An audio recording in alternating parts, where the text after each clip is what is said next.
ጥበብ መስተራኽብ ማለት ኮሙኒኬሽን ብኸመይ ነመሓይሽ ኣነቓቓሒ ኣስተምህሮ ጅምሮን ምንጪ ጽሑፍ ኣውዲዮ ቡክስቶር ትርጉም ገብረ ሚካኤል ፍስሓየ መስተራኽብ ኣብ ህይወትካ ናብ ኩሉ ዕድላት ዘብጽሕ ኣፍ ደገ እዩ እዚ ድማ ብዛዕባ እንታይ ትብል ዘይኮነስ ብኸመይ ትብል መዓስ ትብልን እንታይ ዓይነት ሓይሊ ቃል ትጥቀምን ዝገልጽ እዩ እዚ ገዛእ ርእስኻ ብንጹር ብርእሰ ተኣማንነትን ብዕላማን ክትገልጽ ምኽኣል ማለት እዩ እዚ ማዕጾ ዝኸፍት ዝምድናታት ዝሃንጽን ቀጻልነት ዘለዎ ጽልዋ ዝፈጥርን እዩ እንተኾነ ሓደ ሓቂ ኣሎ ብዙሓት ሰባት ከመይ ገይሮም ብግቡእ መስተራኽብ ይፍጽሙ ግዜ ሂቦም ክመሃሩ ኣይደልዩን እዮም ይዛረቡ እዮም ግን ኣይሰምዑን እዮም ይዛረቡ እዮም ግን መልእኽቲ ብግቡእ ኣይመሓላልፉን እዮም ኣብ ሞያኻ ብሉጽ ክትከውን ዝምድናታትካ ክትሕይል ንኻልኦት ክትመርሕ ወይ እውን ሰባት ብቐሊሉ ከም ዝርድኡኻ ንኽትገብር ንኹሉ ብሓደ ዝጠምር ጥበብ መስተራኽብ ክህልወካ ኣለዎ እቲ ጽቡቕ ነገር ድማ ጥበብ ምዃኑ እዩ እዚ ማለት ክትመሃሮን ክትለማመዶን ክትመልኮን እትኽእል ማለት እዩ ሎሚ ናይ መስተራኽብ ጥበብ ከመይ ጌርኩም ደረጃ ብደረጃ ከተመሓይሹኹም ትኽእሉ ክትርእዩ ኢኹም ከመይ ጌርኩም ዘላቐ ጦብላሕታ ንምግዳፍ ብዕምቆት ክትሰምዑ ብምልኣት ሓይሊ ክትዛረቡን ምልከት ቋንቋ ቃናን ቃላትን ክትጥቀሙን ከም እትኽእሉ ክትመሃሩ ኢኹም ዓበይቲ ክኢላታት መስተራኽብ ብልክዕ እንታይ ከም ዝገብሩን ከመይ ጌርካ ሓደ ካብኣቶም ክትከውን ከም ትኽእልን ከፋፊልና ክንርዮ ኢና ዝለዓለ ኽብሪ ንኽትረክብ ካብ ክፍልኻ እቲ ብዓውታ ዝዛረብ ሰብ ምዃን ኣየድልየካን እዩ ንኽትዓቢ ቁኑዕ መሳርሒ ቁኑዕ ኣእምራዊ ኣቃውማን ቁኑዕ ስነ ምግባርን እዩ ዘድልየካ እዘን ስዕባ ሒደት ደቓይቕ ምስ ሰባት ዘለካ መስተራኽብ ከመይ ጌርካ ንኹሉ ግዜ ናብ ዝለዓለ ደረጃኡ ከተሰጋግሮ ከም ትኽእል ዝሕግዙ 10 ኣገደስቲ ኣስተምህሮታት ክንርኢ ኢና ቁፅሪ 1 ናይ ምስማዕ ጥበብ ምለኽ ኣብ ዓለም ካብ ዘለዉ ዝዓበዩ ክኢላታት መስተራኽብ ሓደ ናይ ሓባር ረቋሕ ኣለዎም ልኡማት ሰማዕቲ ዘይኮኑስ ብሉጻት ሰማዕቲ እዮም እዚ ድማ ንኽዛረቡ ተረኦም ጽበዩ ጥራይ ዘይኮኑስ ምሉእ ህላዌን ምሉእ ኣድህቦን ዘለዎምን እቲ ካልእ ሰብ ቃላቱ ኣገደስቲ ምዃኖም ከም ዝስምዖ ዝገብሩን ዓይነት ሰባት እዮም እዚ ድማ ሓቀኛ መስተራኽብ ዝጅመረሉ መድረኽ እዩ ምስማዕ ድኻም ኣይኮነን ካብ ፍርሒ ዝብገስ ስቕታውን ኣይኮነን እንታይ ደኣ ሓያል ናይ ኣድህቦ ጥበብ እዩ ብጽሞና እንተሰሚዕኻ ካልኦት ክሰምዕዎ ዘይክእሉ ሓበሬታ ክትሰምዕ ትኽእል ኢኻ ኪኖ ቃላት ዘለዉ ስምዒታት ክትሰምዕ ትኽእል ኢኻ ነቲ ሰባት ዝዛረብዎ ክትሰምዕ ክትጅምር ኢኻ ጥራይ ዘይኮነስ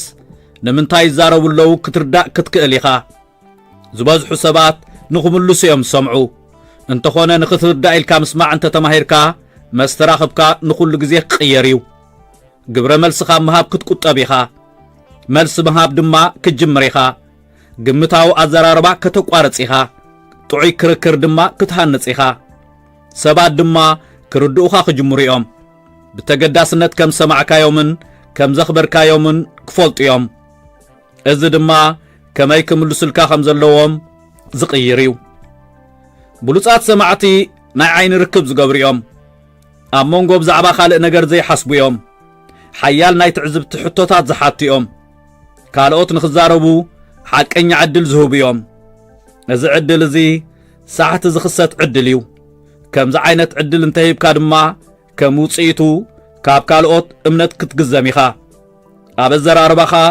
ነዚ ኣስተውዕሎ እቲ ኣብ ሓደ ውሁብ ክፍሊ ቀንዲ ጸላዊ ዝኾነ ሰብ ኩሉ ግዜ እቲ ብጽሞና ዝከታተል ሰብ እዩ እዚ ድማ ብዙሕ ስለ ዝዛረብ ዘይኮነስ ብዙሕ ስለ ዝርዳእ እዩ ስለዚ ሓያል ተዛራባይ ክትከውን ተደሊኻ ኣብቲ ትዛረቦ ቃላት ጥራይ ዘይኮነስ ኣብቲ ክሳብ ክንደይ ሰማዓይኻ ዝብል እውን ኣድህብ። እዚ እትጅምረሉ መሰረት እዩ። ውሑድ ተዛረብ፣ ብዙሕ ስማዕ፣ ሽዑ ንሽዑ ድማ ምልከት ናይ ምስማዕ ጥበብ ማለት ድምፅኻ እተዋሕለሉ ቀዳማይ ስጉምቲ ምዃኑ ክትፈልጥ ኢኻ።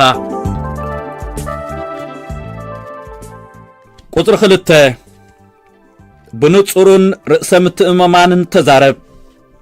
ክትዛረብ ከለኻ ሰባት ብተመስጦ ዶ ይሰምዑኻ ወይስ ካባኻ ይርሕቁ? እዚ ፍልልይ እዚ ኣብ ንጹርነትን ርእሰ ምትእምማንን ዝምርኮስ እዩ። ብዙሓት ሰባት ኣብ ምጥርጣር ዓጀውጆው ምባልን ልዕሊ ዓቐን ምግላፅን ክንደይ ፀዓት ይጠፍእ ብዙሕ ዝርድኦም ኣይኮኑን። ዝያዳ ቃላት ምዝራብ ዝያዳ ክብሪ ዘህብ ኮይኑ ይስምዖም። እቲ ሓቂ ግን ሓቀኛ ጽልዋ ውሑድ ቃላት ብግቡእ ምምዝራብ ዝርከብ ምዃኑ እዩ። ብንጹር ምዝራብ ማለት ከበድቲ ወይ ብርቂ ቃላት ምዝራብ ማለት ዘይኮነስ ልክዕ ነጥብታት ምዝራብ ማለት እዩ። ነቲ ዘየድሊ ኣሊኻ መልእኽትኻ ብቐሊል ኣገባብ ከተረድእ ምኽኣል ማለት እዩ። ንጹርነት ሕያውነት እዩ።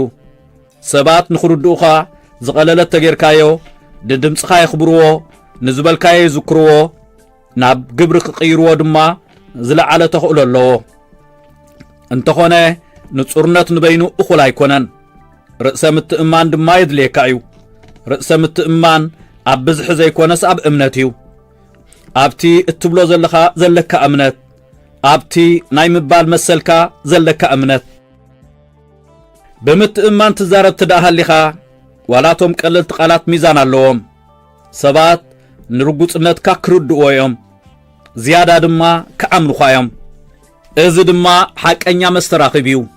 ድምፅኻን መልእኽትኻን ምስ ብርትዐን ዕላማን ክሳነ ከሎ እሞ ንጹርነትን ርእሰ ምትእማንን ደኣ ብኸመይ ዝህነጽ?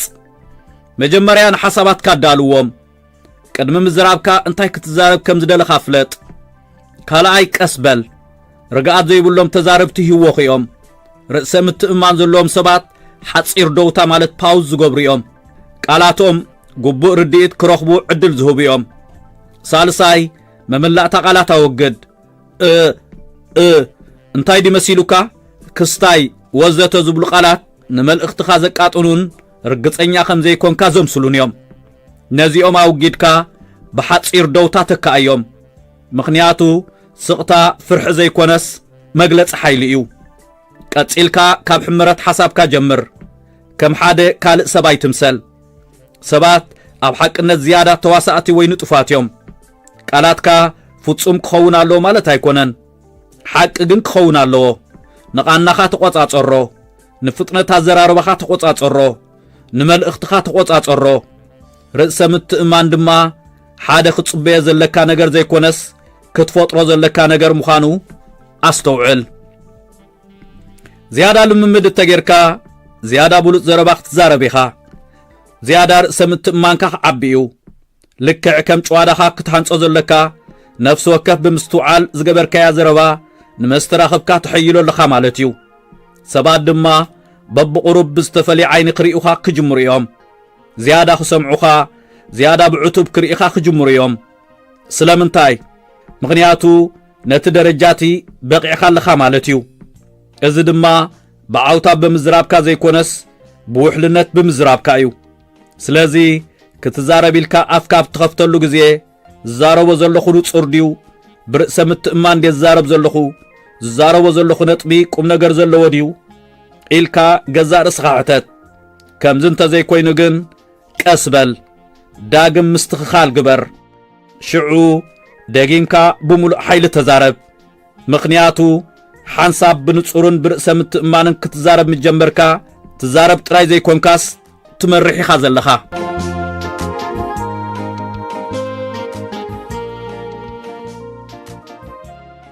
ሰለስተ ብዓውታ ዝዛረብ ኣካላዊ ቋንቋ ተጠቐም።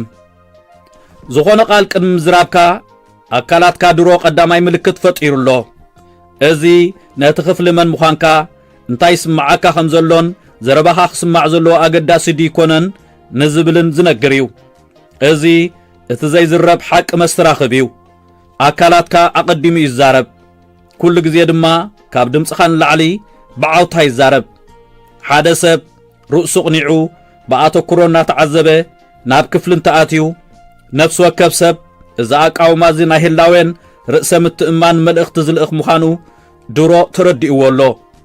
ብኣንጻሩ ድማ ሓደ ኣቃውሙ ከይስተኻኸለ ቀባሕባሕ እናበለ ኢዱ ኣጣሚሩ ናብ ክፍሊ ዝኣቱ ሰብ ዋላ ዝዛረቦ ቃላት ሓያል ይኹን ምጥርጣር ዝፈጥር እዩ። ስለዚ ኣቃውማ ኣካላትካ ነቲ ከተሕልፎ እትደሊ መልእኽቲ ሓይሊ ክኾኖ ወይ እውን ሙሉእ ብምሉእ ክዕንዎ ይኽእል እዩ።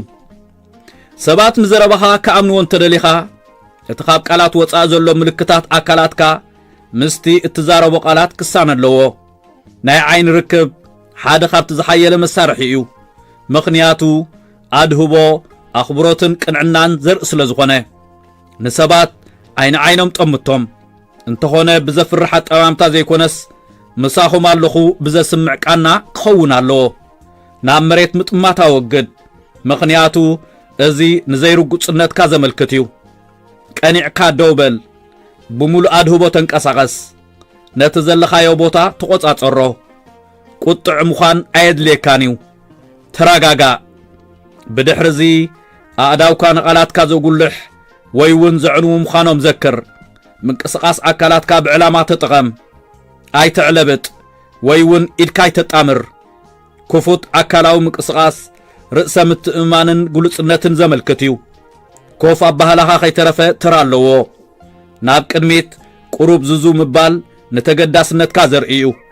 ብቐጻሊ ቴሌፎንካ ምፍታሽ ወይ እውን ናብ ካልእ ምጥማት ድማ ንዘይተገዳስነትካ ዘመልክት እዩ። እዚ ድማ ሰባት ከመቕጽበት ከስተውዕልዎ ዝኽእሉ እዩ። ናይ ገጽ ምልክታት ድማ ካልእ ቋንቋ እዩ። ኣብ ሓደ ቁጡዕ ኣዘራርባ ዘለዎ ህሞት ህዱእ ምዃን ርግኣት ዘምጽእ እዩ። ፍሽኽታ ኣብ ልክዕ ግዚኡ ንወጥሪ ዘፋኹስን ሓልዮት ዝሃንጽን እዩ። ገጽካ ንእትዛረቦ ቃላት ዘንጸባርቕ ክኸውን ኣለዎ። ምኽንያቱ ሰባት እንታይ ክትብል ከም ደለኻ ብኡ እዮም ዝፈልጡ። ኣብ መወዳእታ ድማ ፀዓትካ እዩ። ሰባት ንቓላትካ ጥራይ ኣይኮኑን ዝሰምዑ ንህላወይኻ ዝተማቕርዎ እዮም። ፀዓት ማለት እቲ ኣብ መንደቕ ናይ ክፍሊ ዝመላለስ ቃላትካ ዘይኮነስ ንቑሕ ህይወት ዘለካን ምስቲ ህሞት ዝተኣሳሰርካን ምስ ትኸውን እዩ። ኣካላትካ ኣእምሮኻን መንፈስካን ሙሉእ ብምሉእ ኣብቲ እተመሓላልፎ መልእኽቲ ዘድሃበ እንተኾይኑ ሰባት ብጽሞና ክከታተሉኻ እዮም። ንሓቅነትካ ከስተማቕርዎን ግቡእ ግብረ መልሲ ክህብዎን እዮም። ምስ ሰባት ንጡፍ መስተራኽብ ንኽህልወካ ግዜ ሂብካ ተለማመድ። ኣብ መዓልታዊ ኣዘራርባኻ ክትግብሮ ፈትን። ንኣካላዊ ኣቃውማኻ፣ ንኣእዳውካ፣ ንዓይንትኻ ኣስተውዕለሎም። ምኽንያቱ ሓንሳብ ኣካላዊ ቋንቋ እንተመሊኽካ ሓደ ሓያል ነገር ከም ዝረኸብካ ኮይኑ ክስምዓካ እዩ። ብዙሕ ምዝራብ ኣይከድልየካን እዩ። እንታይ ደኣ ነቲ እትብሎ ብውሕሉል ኣገባብ ኣሎ። ልዕሊ ኩሉ ድማ ኣካላትካ ንኽዛረብ ዕድል ሃቦ።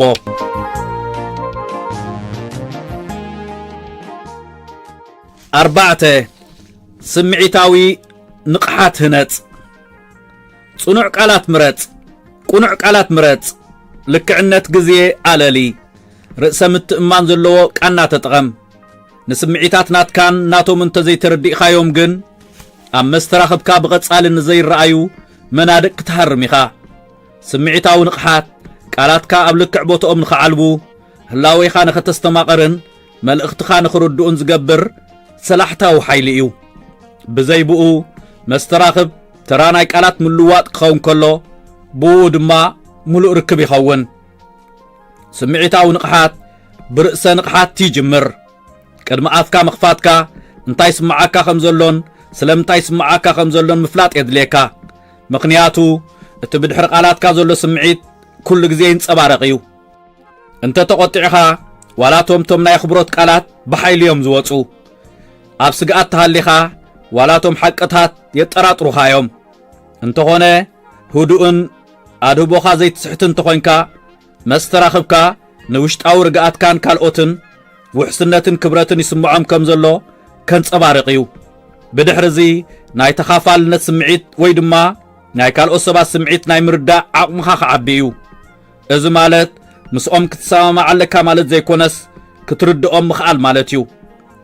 ሓደ ሰብ ሰባት ዝተረድኦ ኮይኑ እንተተሰሚዕዎ ይፈኽሶ፣ ናይ ምክልኻል ዓቕሙ ይጐድል፣ ንምክልኻል ዝገብሮ ምድላው ዶ የብልን ክፉት ክኸውን ይጅምረን እዚ ስምዒታዊ ንቕሓት እዩ ብዘይ ሓይሊ ናይ መኸተ ኣጽዋር ዘራግፍ ንቕሓት ካልእ ኣገዳሲ ክፋል ስምዒታዊ ንቕሓት ስምዒታዊ ሚዛን ዝበሃል እዩ እዚ ማለት ድማ ኣብ ክንዲ ግብረ መልሲ ምሃብ ደው ኢልካ ክትሓስብ ምኽኣል ኣብ ዘይምቹእ ዝርብ ርጉእ ኮይንካ ምቕጻል ኣብ ክንዲ ገንጨርጨር ምባል ብህድኣት ምምላስ ማለት እዩ ስምዒታዊ ግብረ መልስኻ ኣብ ተቋጻጽርካሉ ግዜ ኣብ መስተራኽብ ላዕለዋይ ኢድ ሒዝካ ኣለኻ ማለት እዩ ብጽቡቕ ትሰምዕ ብልቦና ትዛረብ ሰባት ንፍርድኻ ዝያዳ ይኣምንዎ ስምዒታዊ ንቕሓት ዘለዎም ሰባት በላሕቲ ሕቶታት ዝሓትዮም ነቲ ዝርብ ኣይዕብልልዎን እዮም ንኻልኦት ዕድል ዝህቡ እዮም ሓደ ሰብ ኣብ ዘይምቹእ ኩነታት እንተሎ የስተውዕሉን የረጋግኡን ቃላቶም ኣብ ግቡእ ዕላምኦም ዘይበጽሑ እንተልዮም ይርድኡን ኣገባቦም ይቕይሩን ከምዚ ዓይነት ስምዒት ድማ ድኻም ዘይኮነስ ሓይሊ እዩ ምኽንያቱ ነፍሲ ወከፍ ዝርብ ልሙፅ ዓሚቑን ዝያዳ ጽልዋ ዘለዎን ዝገብርን እዩ እቲ ምስጢር እምበኣር ኣብዚ እዩ ዘሎ ስምዒታዊ ንቕሓት ንውልቃዊ ዝርብ ጥራይ ዘይኮነስ ኣብ ዋኒን ኣብ መሪሕነት ኣብ መሸጣን ኣብ ኩሉ ዓይነት ጽልዋን ልዕሊ ሓያል መሳርሒ እዩ ሰባት ስነ መጎታ ይክተሉን እዮም ስምዒት እዮም ዝኽተሉ ንኽልቲኡ እንተተጠቒምካሉ ድማ ሰባት ክሰምዕዎ ምስኡ ክሰርሑን ክስዕብዎን ዝደልዩ ሰብ ክትከውን ኢኻ ድሕሪ ነፍሲ ወከፍ ዝርብ እንታይ ጽቡቕ ነይሩ እንታይ ሕማቕ ነይሩ እንታይ ከብ ዝተፈልየ ኣገባብ ክበሃል ምኽኣለ ነይሩ ንዝብል ብምንጽብራቕ ስምዒታዊ ንቕሓት ክትሃንጽ ጀምር ከምዚ እንተጌርካ ድሕሪ ግዜ ከስርሕ ዝኽእል ኣገባብ ክትርኢ ክትጅምር ኢኻ ካብ ጌጋታትካ ክትምሃር ኢኻ ናብ ሓደ ዝዛረብ ጥራይ ዘይኮነስ ጽቡቕ ርክብ ዝፈጥር ክኢላ መስተራኽብ ክትዓቢ ኢኻ ስለዚ መስተራኽብ ካብ ምልዋጥ ቃላት ንላዕሊ ምዃኑ ነቲ ዘለኻዮ ክፍሊ ምንባብ ማለት ምዃኑ ነቲ ዘለኻዮ ህሞት ምርዳእ ማለት ምዃኑ ዘክር መስተራኽብ መልስኻ ብልቦና ምምራጽ ማለት እዩ ስምዒታዊ ንቕሓት ኣብ እትሃንጸሉ እዋን ብኸመይ ክትዛረብ ከም ዘለካ ተመሓይሽ ጥራይ ዘይኮነስ ነስኻ ኣብ ዘለኻዮ ህሞት ካልኦት ከመይ ስምዖም ክትግምግም ክትጅምር ኢኻ እዚ ድማ ካብ ካልኦት ፍሉይ ሰብ ዝገብረካ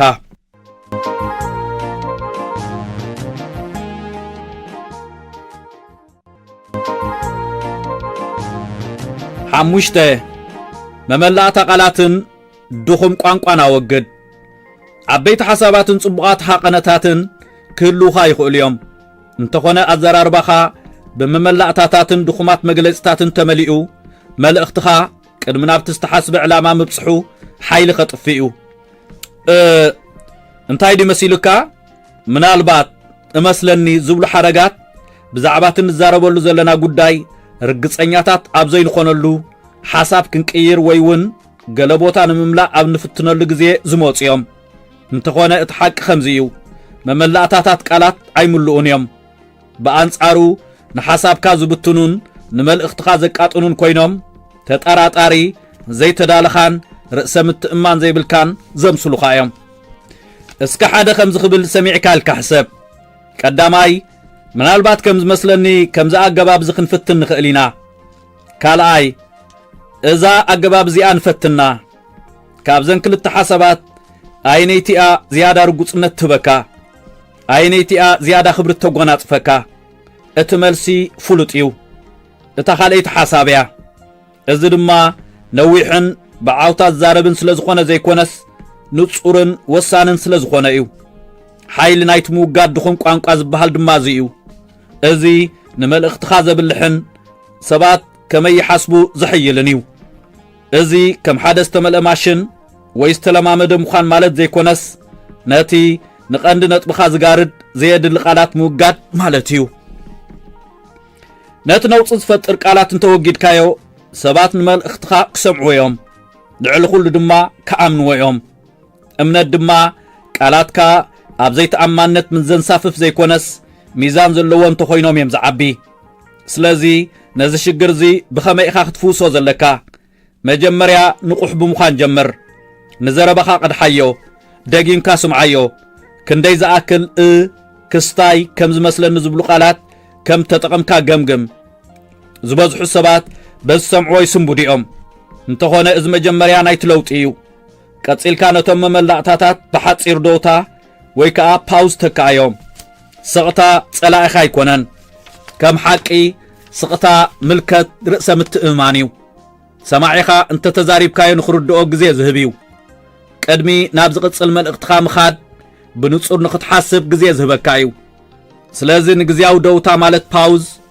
ወንኖ እምበር ኣይትፍራሓዮ ኣድላይነት ዘይብሉ ይቕሬታ ካብ ምሕታት ኣቋርጽ ብዙሓት ሰባት ንሓሳባቶም ይቕሬታ ብምባል ይጅምርዎ እዮም እዚ ዓሻ ዘረባ ወይ ድማ ርግጸኛ ኣይኮንኩን ዝብል ትርጉም ዘስምዕ እዩ ከምዚ ዓይነት ቋንቋ ድማ ሰባት ቅድሚ ንቓላትካ ምስምዖም ክነጽግዎ ከም ዘለዎም ዝነግር እዩ ስለዚ ኣቋርጾ ብንጹር ኣዘራርባ ድማ ተካኣዮ ብዛዕባ ምዝራብካ ይቕሬታ ክትሓትት ዘይኮነስ ብመደብ ክትዛረብ ዘድልየካ ካልእ ከተወግዶ ዘለካ ልምዲ ድማ ብሕቶ መልክዕ ምዝራብ ወይ ድማ ሙሉኣት ሓሳባት ብሕቶ መልክዕ ምዝዛሙ እዩ ንኣብነት ነዚ ፕሮጀክት እዚ ክንጅምሮ ኣለና ዝብል ኣብ መወዳእታ ዘረባኻ እተውፅኦ ልዑል ቃና ዋላ እውን ርግጸኛ ከለኻ ርግጸኛ ከም ዘይኮንካ ዘምስል እዩ ንሓሳባትካ ብናይ ምትእማን ቃና ክትዛዝሞም ከም ዘለካ ልምምድ ግበር ነቲ እትገብሮ ነገር ወንኖ ምምሕያሽ መስተራኽብ ማለት ብዛዕባ ትውስኾ ነገር ጥራይ ዘይኮነስ ብዛዕባ እተወግዶ ነገር እውን እዩ ነቶም ድኹማት መመላእታታትን ከበድቲ ቋንቋታትን ተኣሊኻዮም እቲ ዝተርፍ ሓቀኛ ንጹር ዘተኣማምንን ሓያልን ድምፅኻ እዩ ከምዚ ዓይነት ድምፂ ከተውፅእ ምጀመርካ ድማ ሰባት ብፍሉይ ተገዳስነት ክሰምዑኻ ብዕቱብ ክርእኻ ንቓላትካ ክዝክርዎን ከም ሓደ ክሰዓብ ዘለዎ ሰብ ክርእኻን ክጅምሩ እዮም ስለዚ ካብ ሕጂ ጀሚርካ ብመደብ ተዛረብ ነቲ ትርጉም ዘይብሉ ነገራት ኣቋርጾ ንምጥርጣራትካ ጽርዮም ቃላትካ ነፍሲ ወከፎም ኣገደስቲ ምስኮኑ ክሳብ ክንደይ ሓያላት ምዃኖም ተዓዘቦም 6 ንተዓዘብትኹም ኣለልይዎም ሰባት መስተራኽብ ክገብሩ ከለዉ ዝፍጽምዎ ዝዓበየ ጌጋ ንኹሎም ሰባት ብሓደ ዓይነት ኣገባብ ዝዛረብዎም ምዃኖም እዩ እንተኾነ እቶም ዓበይቲ ክኢላታት መስተራኽብ ኣብ ሓደ ክፍሊ ዝሰርሕ ኣገባብ ኣብ ካልእ ክፍሊ ዘይሰርሕ ክኸውን ከም ዝኽእል ይፈልጡ እዮም መልእኽትኻ ብዛዕባ ከመይ ጌርካ ትዛረብ ጥራይ ዘይኮነስ ብዛዕባ ከመይ ገይሩ ይሰርሕ ዝብል እውን እዩ እዚ ድማ ሰማዒኻ መን እዩ ኣብ ዝብል ዝምርኮስ እዩ ኣድማዕ ክትከውን ተደሊኻ ከመይ ጌርካ ንሰማዕትኻ ከተለሊ ከም ትኽእል ክትመሃር ኣለካ እስከ ብዛዕባ ዝሕሰብ ንሓደ ቆልዓ ከም ንሓደ ኣካያዲ ዋኒን እትዛረቦ ኣገባብ ጌርካ ትዛረቦ ዲኻ ኣይፋሉን ንሓደ ጋሻ ሰብ ብዛዕባ ራእይኻ ከምቲ ንመሳርሕትኻ ትገልጸሎም ጌርካ ትገልጸሉ ዲኻ ኣይፋሉን እቲ ሕመረት መልእኽቲ ተመሳሳሊ ክኸውን ይኽእል እዩ እቲ ትጥቀመሉ ኣገባብ ግን ነቲ ዘለኻዮ ክፍሊ ወይ ሰማዕትኻ ዝሰማማዕ ወይ ዝምጥን ክኸውን ኣለዎ ከምዚ ምስ ትገብር ኢኻ ድማ ኣቓልቦ እትስሕብን እምነት እትሃንጽን ንሰማዕትኻ ምልላይ ወይ ከዓ ምፍላጥ ማለት መንነትካ ምቕያር ማለት ዘይኮነስ በሊሕ ምዃን ንዘለኻዮ ክፍሊ ምንባብ ወይ ምርዳእ ንመን ትዛረብ ኣለኻ ምፍላጥን ንዓኻ ጥራይ ዘይኮነስ እንተላይ ንዕኦም ዝዛረብ ቃና ቋንቋን ፀዓትን ምምራጽን ማለት እዩ ገለ ብስነ መጎድ ዝምልሱ ሰባት ኣለዉ ገለ ብስምዒት ዝምልሱ ኣለዉ ገለ ሰባት ዝርዝር መግለጺ ይደልዩ ገለ ድማ ሓፈሻዊ ስእሊ ይደልዩ ስለዚ ስራሕካ ነዞም ኩሎም ዘገድሶም እንታይ ከም ዝኾነ ምልላይን ክሰምዑኻ ብዝኽእሉ ብዝቐለለ ኣገባብ ምዝራብን እዩ እቲ መፍትሕ ከምዚ እዩ ንቕሓት የድልዮ ህላወይኻ የድልዮ እንታይ ዓይነት ግብረ መልሲ ይህቡ ከም ዘለዉ ምዕዛብ የድልዮ ብንጥፈት ድዮም ዝካታተሉ ዘለዉ ኣብ ድንግርግር ድዮም ኣትዮም ዘለዉ ደኺሞም ድዮም ዘለዉ ነዞም ምልክታት እዚኦም ሸለል ኣይትበሎም ኣስተኻኽል ቋንቋኻ ቀይር ነጥብኻ መዓራሪ ቀሲልካ ተዛረብ ኣብነት ሃብ ሕቶ ሕተት መስተራኽብ ክልተ መድያዊ ልውጥ ሓሳባት እዩ እቶም ንፉዓት ክኢላታት መስተራኽብ ድማ ብቐጻሊ ዝተኻኸሉን ዋላ ስቕታ እንተሃለወ ንመልሲ ዕንጋለ መልሲ ዝህቡን እዮም እዚ ብፍላይ ምስ ተፈላለየ ድሕረ ባይታ ሞያን ዕድመን ዘለዎም ሰባት ትሰርሕ እንተሃሊኻ ኣዝዩ ኣገዳሲ ነገር እዩ ንሓደ ሰብ ኣዝዩ ዘገድሶ ነገር ንሓደ ካልእ ሰብ ትርጉም ዘይብሉ ክኸውን ይኽእል እዩ ንሓደ ኣዝዩ ዘጽልኦ ነገር ንሓደ ካልእ ሰብ ጸዓት ዝፈጥር ክኸውን ይኽእል እዩ ኣብ ሓደ ዓይነት ኣገባብ ኣዘራርባ ተሸኺልካ እንተተሪፍካ ክትበጽሖ ዝነበረካ ዕድላት ደሪቱካ ኣለኹ ማለት እዩ ብኣንጻሩ ተዓጻጻፍ እንተኾንካን ናይ ምስትኽኻል ዓቕምኻን ትዕቢኻን ምስ ዝኾነ ሰብ ኣብ ዝኾነ ቦታ ክራኸብ ዝኽእል ክኢላ መስተራኽብ ኮንካ ኣለኻ ማለት እዩ ስለዚ ነዛ ኣገባብ እዚ ኣብ ዝኾነ ቦታ ተግብሮ ንሓላፊኻ ካብ ናይ ዓርክኻ ብዝተፈለየ ኣገባብ ተዛረቦ ንሓደ ብዕድመ ዝደፍአ እትጥቀመሉ ቃና ካብቲ ምስ ሓደ መንእሰይ ክትዛረቦ ከለኻ እትጥቀመሉ ቃና ዝተፈለየ ምዃኑ ኣስተውዕል መልእኽትኻ ብልክዕነት ንምትሕልላፍ ክሕግዘካ ምእንቲ ቅድሚ ምዝራብካ ስማዕ ሰባት ነቲ ብልክዕ ስምዖም ተተዛሪብካ ይሰምዑኻ ብኸፉት ልቢ ይቐርቡኻን ብንጥፈት ይዋስኡን እዚ ናይ ኣጋጣሚ ዝፍጠር ዘይኮነስ ዝምዕብል ጥበብ እዩ ስለዚ ብንጹር ክትዛረብ ጥራይ ዘይኮነስ ብልቦና ክትዛረብ ከም ዘለካ ሕሰብ መልእኽትኻ ነቲ ህሞትን ነቲ ኣብ ቅድሜኻ ዘሎ ሰብን ከም ዝምጥን ጌርካ ስርዓዮ እዚ ድማ መስተራኽብ ኣድማዕ ዝኾነሉ ጥራይ ዘይኮነስ ሓያል ዝኾነሉ መንገዲ እዩ ቁጥሪ 7 ሓያል ድምፂ ማዕበል ድምፅኻ ልዕሊ ተራ ድምፂ እዩ ድምፅኻ ህላዌ እዩ ድምፅኻ መንነት እዩ ድምፅኻ ጸዓት እዩ ክትዛረብ ከለኻ ሰባት ንቓላትካ ቅድሚ ምርድኦም ድምፅኻ መን ምዃንካ ይነግሮም እዩ እዚ ብዛዕባ እትዛረቦ ዘለኻ ቃላት ጥራይ ኣይኮነን እንታይ ደኣ ብዛዕባ ነቶም ቃላት ብኸመይ ትብሎም ዝምልከት እዩ ሓያል ድምፂ ንተዓዘብቲ ክምስጥ ክብሪ ክእዝዝን ተግባር ከተባብዕን ይኽእል እዩ እቲ ጽቡቕ ዜና ናይዚ ድማ እዚ ክትሃንጾ ዘለካ ደኣ እምበር ሒዝካዮ ክትውለድ ዘለካ ነገር ዘይምዃኑ እዩ ዝበዝሑ ሰባት ብዛዕባ ትኽዛረብዎ ዘለዎም ትሕዝቶ ደኣ እምበር ብዛዕባ ድምፆም ብዙሕ ሓሲቦም ኣይፈልጡን እዮም ብኸምዚ ድማ ኣገባብ ኣባህላ ፍርቂ ናይቲ መልእኽቲ ምዃኑ ይርስዕዎ ኣብ ዓለም እቲ ዝሓየለ ኣተሓሳስባ ክህልወካ ይኽእል እዩ እንተኾነ ብትሑት ድኹምን ህውኽን ድምፂ እንተቐሪብካዮ ውፅኢቱ ይፈኩስ እዩ ብኻልእ መዳይ ድማ ግዜኡ ዝሓለዎ ደውታ ማለት ፓውዝ ርእሰ ምትእማን ዝመልኦ ቃናን ረቂቕ ናይ ድምፂ ምቅያርን ተጠቒምካ እተቕርቦ ተራ መልእኽቲ ናብ ሓደ ዘይርሳዕ ነገር ክቕይሮ ዝኽእል እዩ እሞ እቲ ሓያል ዝበሃል ድምፂኸ ከመይ ዝበለ እዩ ህዱእ ግን ድማ ርጉፅ እዩ ሓያል ግን ድማ ብሓይሊ ዘይተስገደደ እዩ ህርመትን ዕላማን ሓልዩ ዋሕዙ ዝቕጽል እዩ መዓስ ቀስ ይብል መዓስ ይቕልጥፍ መዓስ ከምሉእ ብምሉእ ደው ይብል ዝፈልጥ እዩ ኣብ መስተራኽብ ብመደብ ዝግበር ስቕታ ሓደ ካብቶም ትሑት ግምት ዝወሃቦም ኣገባባት እዩ እንተኾነ ብመደብ ዝግበር ደውታ ኣድህቦ ዝፈጥር እዩ ቃላትካ ኣብ ሰማዕቲ ንኽሰርጹ ዝገብር እዩ ሰባት ዝያዳ ደልዮም ብንቕሓት ከም ዝከታተሉ ዝገብር እዩ ቃና ድማ ካልእ ተወሳኺ መሳርሒ ንስምዒት ኣድህቦን ትኩርነትን ዝገልጽ እዩ ሙቕ ቃና ሰባት ውሕስነት ከም ስምዖም ዝገብር እዩ ዕቱብ ቃና ድማ ኣድህቦ ዝጠልብ እዩ ህንጡይ ቃና ባህጊ ዘበራብር እዩ ስለዚ መልእኽትኻ ምስ ቃናኻ ንኽሰማማዕ ክትምሃር ኣለካ ንሓደ ኣገዳሲ ነገር ብተራን ህውኽን ድምፂ ተውፃዮ ምስጋና ብትሑት ቃና ኣይተመሓላልፍ ሰባት ንመልእኽትኻ ብኣባሃህላኻ ንኽርድኦ ግበር ስጉሙኻ የገድስ እዩ ርቡሻት ኣእምሮ ኣብ ዘረባ ህውኻት እዮም ርእሰ ምትእማን ግን ኣብ ቁፅፅር እያ ትነብር ስለዚ ቀስ በል ንነፍሲ ወከፍ ሓሳብ ትንፋስ ሃቦ ሰማዕቲ ክርድኡኻ ዕድል ሃብ ስጡም ኣገባብ ኣቀራርባ ንሰባት ብዛዕባ ቃላትካ ጥራይ ዘይኮነስ ሓላፍነታዊ ምዃንካ ዝነግር እዩ ካልእ ክትግደሰሉ ዘለካ መጠን ድምፅኻ እዩ ብልኦም ድምፂ እንተተዛሪብካ ክትጠፍእ ኢኻ ብዓውታ እንተተዛሪብካ ክትዕብሉሎ ኢኻ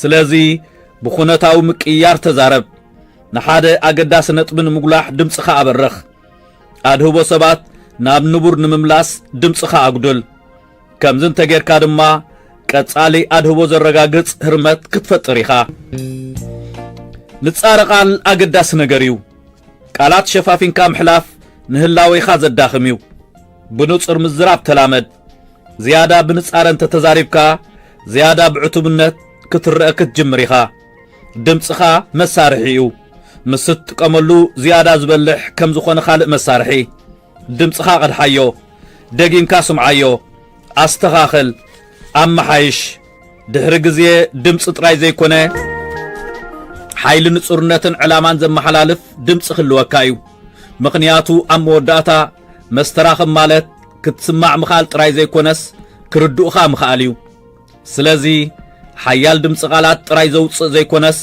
ነቶም ቃላት ህይወት ከም ዝህልዎም ዝገብር እዩ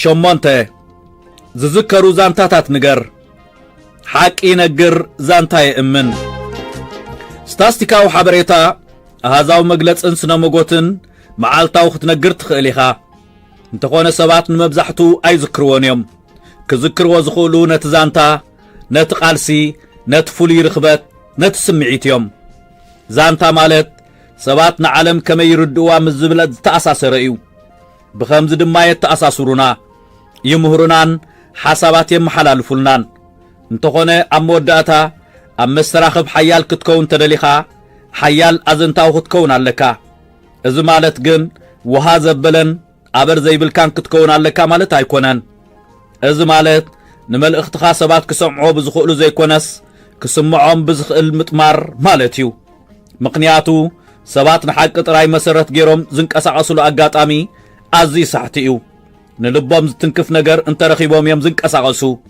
ነዚ ዝገብር ድማ ካብ ዛንታ ንላዕሊ ዋላ ሓደ ነገር የልቦን እስከ ኣብ ህይወትካ ዝኾነ ጦብላሕታት ዝፈጠረልካ መዳሪ ወይ ምራሕ ይሕሰብ ገዛእ ርእስኻ ኣብቲ ዝንገር ዘሎ ዛንታ ንኽትርእያ ዝገብሩኻ ዛንታታት ምኽንያቱ ሓያላት ዛንታታት ከምኡ እዮም ዝገብሩ ከምዚኦም ዓይነት ዛንታታት ሙርኡያት ዛንታታት ዘይኮኑስ ንሰባት እቲ ዝሓሸ ተኽእሎ ዘርእዩ ዛንታታት እዮም ብንእሽቶ ጀምር ጽቡቕ ዛንታ ንምንጋር ህይወት ክቕይር ብዝኽእል ክትጅምር ኣለካ ማለት ኣይኮነን ሓደ ቀሊል ተመክሮ ሓደ ሰዓርካዮ ብድሆ ወይ እውን ሓደ ኣገዳሲ ነገር ዝተምሃርካሉ ህሞት ክኸውን ይኽእል እዩ እዚኦም ጽቡቓት ዛንታታት እዮም እቲ ዘገድስ ግን ሓቂ ምስ ህይወት ተኣሳሰረን ናብ ቁም ነገር ዝመርሕን ክኸውን ኣለዎ ነፍሲ ወከፍ ዛንታ ቅርጺ ኣገባብ ቃልስን መፍትሕን ክህልዎ ኣለዎ እዚ እቲ ዋሕዚ ዝበሃል እዩ እዚ ሰባት ንጡፋት ኮይኖም ንኽቕጽሉ ዝገብር እዩ ካልእ ወሳኒ ባእታ ግዜ እዩ ነዊሕ ዛንታ ክትነግር ኣየድልየካን እዩ ከም ሓቂ ሓጺርን ብሉፅን ዛንታ ኩሉ ግዜ እቲ ዝበለጸ እዩ ቁም ነገር ዘለዎ ዛንታ ንገር ቀጻልነት ኣረጋግጽ እዚ ረምታ እዚ መልእኽትኻ ብህይወት ንኽቕጽልን ሰማዕትኻ ብጽሞና ንኽከታተሉኻን ዝገብር እዩ ንጹር ስእሊ ንምሃብ ንጹር ዝርዝራት ተጠቐም ዝያዳ ብዙሓት ሰባት ዝረኣኻዮ ዝረኣዮም ዝስምዓካ ዝስምዖም እንተኾይኖም ዝያዳ ምሳኻ ምትእሳር ይህልዎም ነቲ ክፍሊ ነቲ ስምዒት ነቶም ተሳተፍቲ ግለጾም ልዕሊ ኩሉ ድማ ብትኩርነት ቀጽል ብዘየድልዩ ናይ ዛንታ ለውጥታት ንሰማዒኻ ይትኽሰር እቲ ዛንታ ነቲ መልእኽቲ ብልክዕ ክሕልፍ ኣለዎ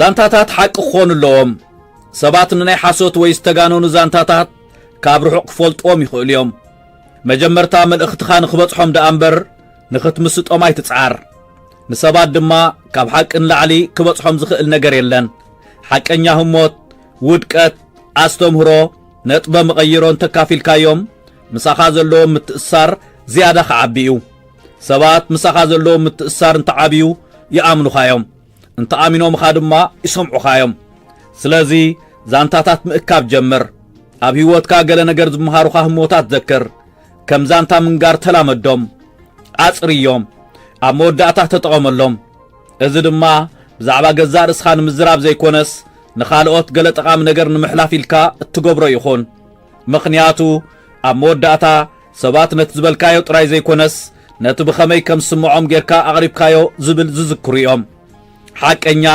ቁኑዓትን ትርጉም ዘለዎምን ዛንታታት ድማ መልእኽትኻ ከም ዘይርሳዕ ዝገብሩ ዛንታታት እዮም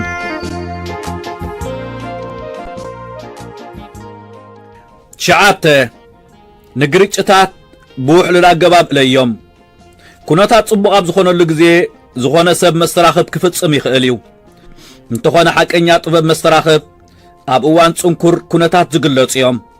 ስምዒት ጥርዝብ ዝበጽሓሉ ግዜ፣ ሓሳባት ኣብ ዝጋጨውሉ ግዜ፣ ክርክር ውልቃዊ ኣብ ዝመስሉሉ ግዜ ብዙሓት ሰባት ክዓጽዉኻ ክቁጥዑኻ ወይ እውን ድሒሩ ዘጣዕሶም ነገር ክዛረቡኻ ይኽእሉ እዮም። ይኹን ደኣ እምበር ንፉዑን ክኢላን መስተራኸብ ክትከውን ተደሊኻ ግርጭታት ብኸመይ ክትሓዙ ከም ዘለዎም ምምሃር ከድልየካ እዩ። እዚ ድማ ብጎነጽ ወይ ዕሽሽ ብምባል ዘይኮነስ ብህድኣት ንጹርነትን ውሕልነትን እዩ። ግርጭት ማለት ባእሲ ማለት ኣይኮነን። ብጽቡቕ እንተተኣልዩ ከም ድንድል ኮይኑ ከገልግል ይኽእል እዩ። ናብ ምርድዳእን ሓያል ዝምድናን ክመርሕ ይኽእል እዩ። እንተኾነ እዚ ብምልኡ ኣብታ ህሞት እቲኣ ብኸመይ ትሕዞ ኣብ ዝብል ዝምርኮስ እዩ። ስምዒታዊ ግብረ መልሲ ዲኻ ትህብ ወይስ ግቡእ መልሲ? ነቲ ኽትዕ ክትዕወተሉ ዲኻ ትደሊ ወይስ ነቲ ካልእ ወገን ከተረዲእ ኢኻ ትደሊ? ቀዳማይ ሕጊ እተሓሓዛ ግርጭት እዚ እዩ። ተረጋጋእ። ስምዒትካ ክዝውረካ እንተፈቒድካ ስነ ሞጎት ብመስኮት እያ ትወፅእ። ብቕጽበት ክትዛረብ ትኽእል ኢኻ። ድምፅኻ ከተስምዕ ትኽእል ኢኻ። ሓንሳብ ምስ ወፀ ድማ ክትመልሶ ይትኽእልን ኢኻ። ስለዚ ቅድሚ ምዝራብካ ኣተንፍስ። ሚዛንካ ሓሉ። ዕላማኻ ክስዕር ዘይኮነስ ቃናኻ ቁመናኻን ጸዓትካን ንምርኣይ ምዃኑ ንገዛእ ርእስኻ ዘኻኽራ። ኣብቲ ርስን ህሞት ድማ እዚኦም ካብ ቃላት ንላዕሊ ብዓውታ ዝዛረቡ ምዃኖም ዘክር። ቀጺልካ ክትገብሮ ዘለካ ነገር ምስማዕ እዩ። ክትሰምዕ ክትክእል ኣለካ። መዓስ እዩ ዝዛረብ ኢሉ ተሃንጥዩ ተራኡ ዝጽበ ሰብ ኣይትኹን። እቲ ካልእ ሰብ ካበይ ከም ዝመጸ ክትርድኦ ፈትን። ሕቶታት ሕተት ነጽር። ዋላ እውን ተዘይተሰማማዕካሉ ነቲ ንኽትርድኦም ትወስዶ ግዜ ንኣተሓሳስቦኦም ክቕይር ይኽእል እዩ። እዚ ድማ ኣብ ክንዲ ናይ ክትዕ ናይ ልዝብ መድረኽ ክፈጥር ዝኽእል እዩ። ስለዚ ብንጹርነትን ብህድኣትን ተዛረብ። ሓሳባትካ ብቕንዕናን ብኣኽብሮትን ግለጽ። ንኻልኦት ምውቃሳ ወግድ። ኣብ ክንዲ ኣጻብዕትኻ ናብ ካልኦት ተመልክት። ኣነ ስምዓኒ ዘሎ፣ ኣነ ደልየዮ ዘለኹ ዝብሉ ቓላት ተጠቐም።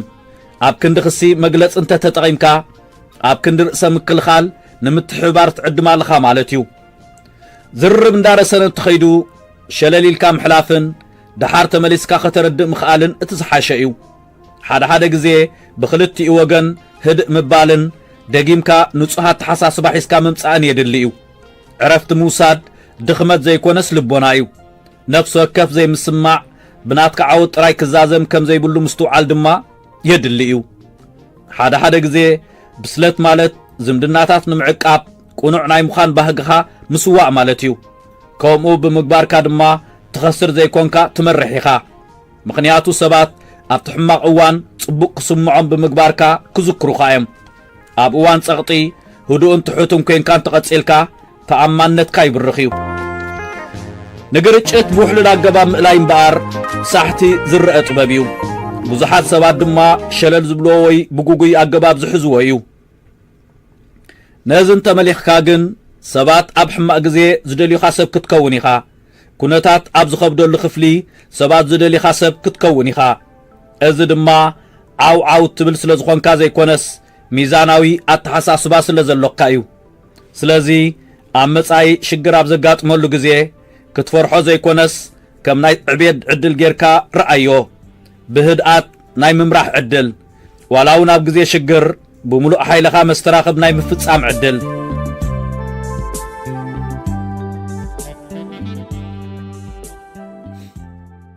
ዓሰርተ ተለማመድ፣ ገምግም፣ ዕበ። ኣብ ሓደ ለይቲ ንፉዕ ክኢላ መስተራኽብ ዝኾነ የለን። እቲ ምስጢር ኣብ ብልሒ ዘይኮነስ ኣብ ምድግጋም እዩ። ኣብ መስተጋብርና ኣድህቦ ምግባር፣ ካብኦም ምምሃር፣ ነፍሲ ወከፍ መዓልቲ ንእሽቶ ምምሕያሽ ምግባር ማለት እዩ። መስተራኽብ ሒዝካዮ ትውለድ ህያብ ኣይኮነን፣ እትሃንጾ ጥበብ እዩ። ከም ኩሉ ዓይነት ጥበብ ድማ ብልምምድ ገምጋምን ንዕብየት ዘለካ ተወፋይነትን ዝሰሓል እዩ። መስተራኽብ ንምልማድ ፍሉይ መድረኽ የድልየካን እዩ። ነፍሲ ወከፍ ዝርርብ ናይ ስልጠና ባይታኻ እዩ። ነፍሲ ወከፍ ርክብ፣ ነፍሲ ወከፍ ጻውዒት ቴሌፎን፣ ነፍሲ ወከፍ ዝተዛረብካሉ ወይ ዝሰማዕካሉ ህሞት ናይ ምምሕያሽ ዕድል እዩ። ሰባት ንቓላትካ ከመይ ይምልሱልካ ዝተውዕል፣ ንኣካላዊ ቋንቋኦም ተዓዘቦ፣ ንናይ ገዛእ ርእስኻ ቃናን ከይድን ኣድህቦ ሃቦ። ብፍጥነት ዲኻ ትዛረብ ዘለኻ بعمق وديخات تسمع زلخا قالاتك نصرات ديوم ويس عجو جوي خاتب زلخا إذا كلهم نعشت تعزب تتات دحري جزي عبي ممحياش فطريوم دحري أقداس زرب نجمجام زخون جزي هاللخا انتاي صبق نيرو انتاي إذا حايش نيرو رجوع دو نيركا صبق ركب دا جيركا اتي بلكع تبلوز دلخايا دو إلكايو زبوز حسابات نزع أي قبرون يوم كاب حد هموت نابت خال هموت بزي جمجام يسقرو انت هنا اتحك اني عبيت بمجمجامي هو تزرق نمستراخبكا بغنعنا ختجمجمون تجميركا كتكتلو زلكا أجباب أفلو طيبكا لخا مالتيو نظم أجباب حنساب مسرعخا يوم دما كتكيروم تغقليخا كالا أقداس مسارحي ملسع انقاليو نتعامنوم سبات بهندبت حتوتوم كتكرم تغقليخا من البات كي ترداكا كتقارص تغقليخا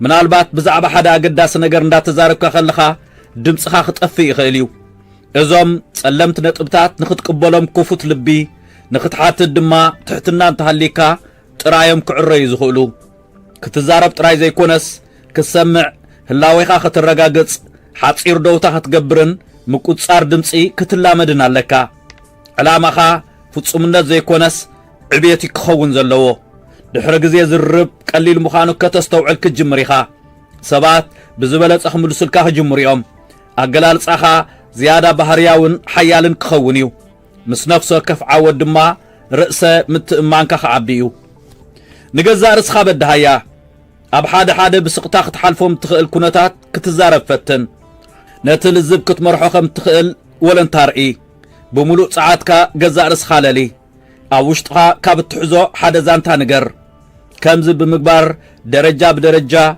وحسبوتا خاسفح سققر أبزيز فتر بحساب زي كونس بتكبر حجي تكنيكاو أقبابات تماهير كالخا مسمع أكلاو أنقوا قصصر دمصي زانتا منقارن سمعيتاو نقحاتن انتخونا بزي لممد ولا حدا أقداسنت يبلو من سلازي حجي كتكبرولو زلكا قزيو حدا قزي وي كلت قزي زي كونس معالتاوي مخنياتو اتتصبق مستراخب زلو سب زيادة صلوة زيادة عدلاتن حيال زمدنان اللو سلازي كابت تمالز نبركايون اشتم محياش نمرأي كتسال نخت عبي كتسال نخت مهار كتسال نخت رئي مبسعاي هاللخا مخنياتو كإلاتات مستراخب بحيزم مستول دي كونون بغتسال صعاري بقونع قمقامن عمي قركب نمقبارن دليت بمرأين ستسرحيهم ننسات كاقص اللو لممد كاقص اللو عمود داتا دما قالات ترقم تراي زي كونس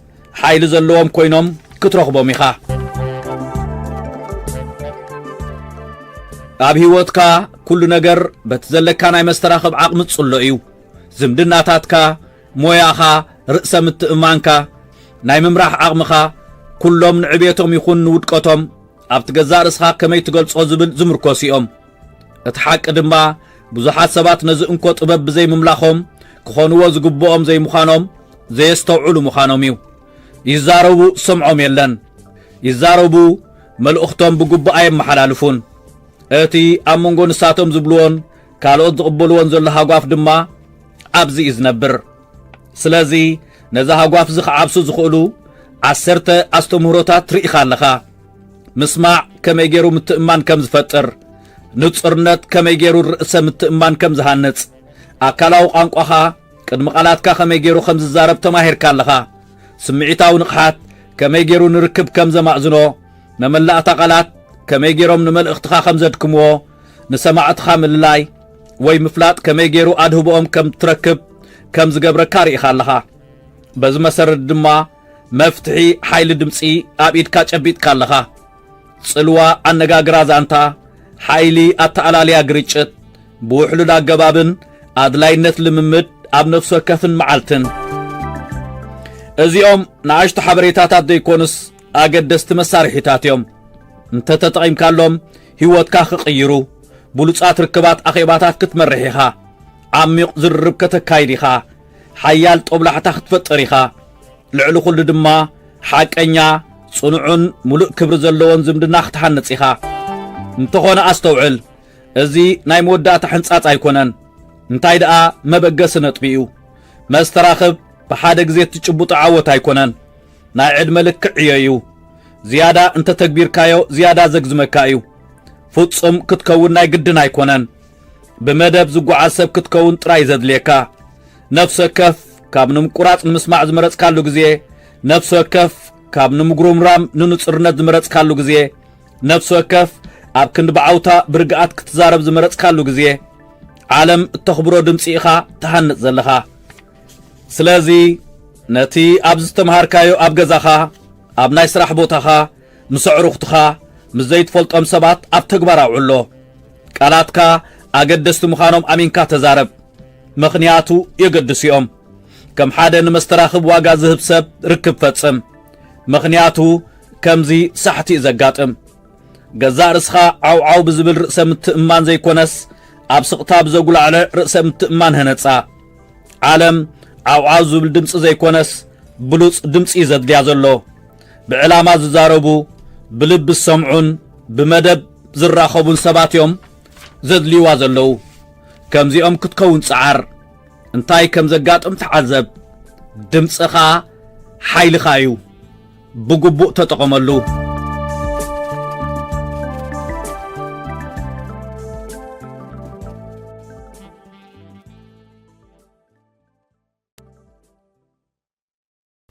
بسرات ننببت مصحف بإنجليزኛ ዝተጻሕፈት ድምጽ ተጋደልቲ ደቂ ኣንስትዮ ኤርትራ ትብል መጽሓፍ ብጸሓፊት ጸጋ ዓለም ወልደ ማርያም ዝተጻሕፈት መጽሓፍ ብፍላይ ነቶም ኣብ ስደት ዝዓብዩ ዘለዉ መንእስያት ምስ ታሪኽ ናይ ኣዴታቶምን ዓባይታቶምን ንምፍላጥ ከምኡውን ጅግንነት ኤርትራውያን ደቂ ኣንስትዮ ምስ ዓለም ንምልላይ ዝዓለመት እያ ትብል እዛ መጽሓፍ ንዒስራ ዝኾና ደቂ ኣንስትዮ ቃለ መሕትት ብምግባር ታሪኽ ህይወተን بعلن بقالن زبلقو تمكرأن تجلس مصحفيا نمللاي كاب بشحن شعات ميتن سوسان حموشتن استسلفت جمعة عمر اب كبد صلاقي وشت او سرع زكايدتن زتأسرتن اب بابا عتاي اب تحت عد مخلا اب ايد صلاقي اما اسرت زعتوت جنة برهانن نشدش تورح خطاقلقل دك ان سرحان قديفا كاب كندا نميدا زعتوت عباي حفتنان ادينان مولوبينه كابورت السودان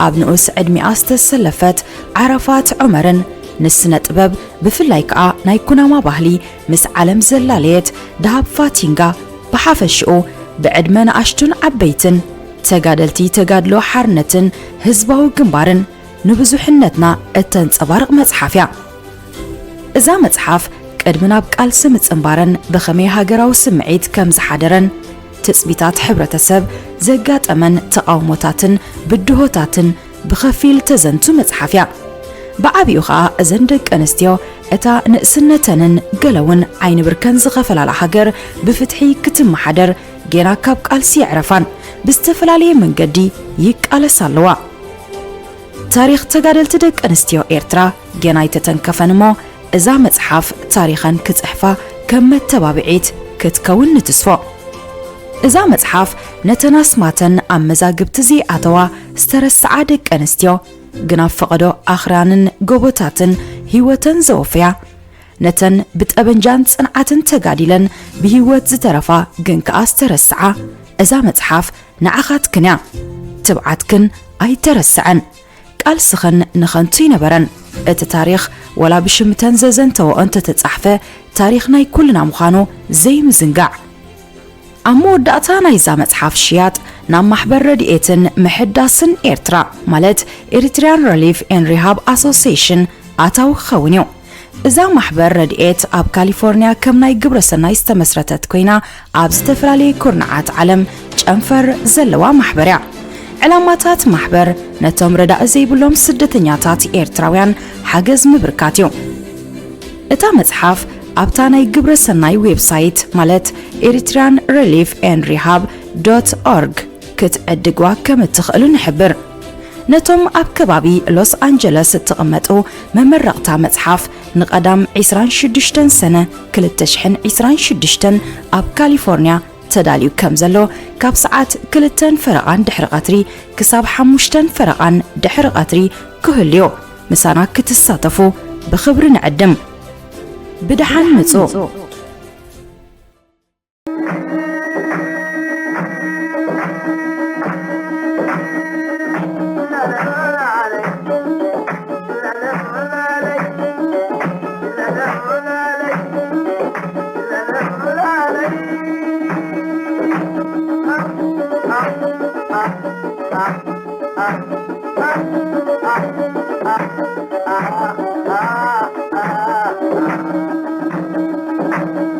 أتخرج